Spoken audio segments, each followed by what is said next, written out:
Hello' guys welcome back to my YouTube channel. আজি মই আপোনালোকক এইটো ভিডিঅ'ৰ জৰিয়তে জনাম যে আপোনালোকে যে লং জাম্প মাৰে, লং জাম্প কিয় এক্সিলেণ্ট নাযায়, কিয় ভুল হয়, আৰু চিনডালত কি কাৰণত আপোনালোকৰ টাচ হয়, লং জাম্প মাৰোতে কিয় বাৰে বাৰে ফাউল হয়। তো এইবিলাক কথা আজি এইটো ভিডিঅ'ত আলোচনা কৰিম। ভিডিঅ'টো শেষলৈকে চাবা আৰু ভিডিঅ'টো চোৱাৰ পিছত কমেণ্ট কৰিবা যে হয় নে নহয়, এইকেইটা ভুলৰ কাৰণে আমাৰ মানে বাৰে বাৰে ফাউল হয়, মতলব আমাৰ লং জাম্প বেছি নাযায়। তো ভিডিঅ'টো শেষলৈকে চাব, চাই কিনে কমেণ্ট কৰিব আৰু ভিডিঅ'টো ভাল লাগিলে লাষ্টত শ্বেয়াৰ মাৰি দিব। আৰু যদি চেনেল নতুন আছে প্লিজ ছাবস্ক্ৰাইব কৰি বেল আইকনটো প্ৰেছ কৰিব, কাৰণ সন্মুখত ইণ্টাৰভিউ গোটেইখিনি আপডেট এইটো ইউটিউব চেনেলত পাব। ঠিক আছে, তো বলক বেছি দেৰি নকৰি ভিডিঅ'টো আৰম্ভ কৰোঁ। এতিয়া আমাৰ লং জাম্পৰ মেইন পইণ্টটো হ'ল কিছুমানৰ আমাৰ ৰানিং স্পীড নাই। বহুত ভিডিঅ' পাইছোঁ মই তেনেকুৱা ৰানিং স্পীড নাই, শ্বৰ্ট ৰান যিটো সেইটো স্পীডটো একেবাৰে নাই। তো স্পীড যদি নাই, কিছুমানৰ টেকনিকতো এক্সিলেণ্ট যায়, কিন্তু কিছুমানতো টেকনিকো নাই, শ্বৰ্ট ৰানো নাই। তো তাৰ কাৰণে কৈছোঁ শ্বৰ্ট ৰান যাৰ নাই, শ্বৰ্ট ৰান প্ৰেক্টিছ কৰক, 60 মিটাৰ 100 মিটাৰ প্ৰেক্টিছ কৰক, এটা গ'ল। তাৰপিছত 2 নম্বৰ কথা হ'ল আমি যিটো ৰান আপটো লওঁ, ৰানিং কৰি আহোঁ, এই ৰানিং কৰি অহা জেগাটো অলপ বেছিকৈ ল'ব।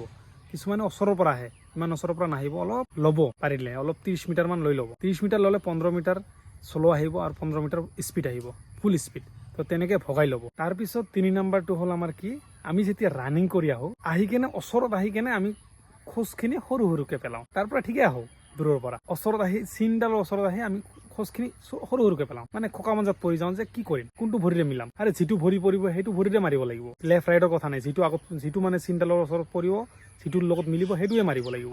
আৰু কি হয়, আমি ওচৰত আহি এই চিনডাল চোৱাৰ কাৰণে আমাৰ লং জাম্পটো ফাউল হয়। চ' এই চিন চাব নালাগিব, দূৰৰ পৰাই ভাবিব লাগিব মোৰ মিলি আছে। ডাইৰেক্ট টাৰ্গেট হ'ব য'ত মই পৰিম, মানে লেণ্ডিং কৰিম, সেইটো টাৰ্গেট হ'ব লাগিব, সেইটো চাব লাগিব। চিনডালত চাই লাভ নাই, এইটো চালে ফাউল হ'বই 100%। সেইকাৰণে এইটো নাচাব। ঠিক আছে, তো ইমানখিনিতো গ'ল ভালে ভালে, কাৰ ক'ত ভুল আছে নিশ্চয় গম পাইছে। আৰু এতিয়া মেইন ভুল হ'ল আমাৰ কি, আমি ৰানিং কৰি আহোঁ বা ৰানিং নকৰোঁ, লং জাম্প মাৰাৰ আগত কোনে কোনে এক্সাৰচাইজ কৰে লং জাম্পৰ, কোনো নকৰে। ডাইৰেক্ট ৰানিং কৰিছে, আহিছে, বহিছে, লং জাম্প মাৰিছে। তেনেকৈ হয় নেকি লং জাম্প?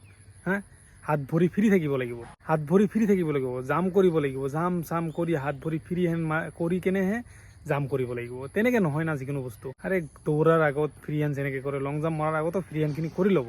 ৰানিং কৰি আহিছোঁ কাৰণে যে ফ্ৰী হেণ্ড কৰিব নালাগে এইটো কথা নহয় না। হাত ভৰিখিনি হিলাই লৈ কেনে, হাত ভৰিখিনি বডি গৰম কৰি লৈ লং জাম্প মাৰিবচোন, লং জাম্প যায় না নাই। আৰু পাৰিলে ওপৰত উঠাৰ চেষ্টা কৰিব।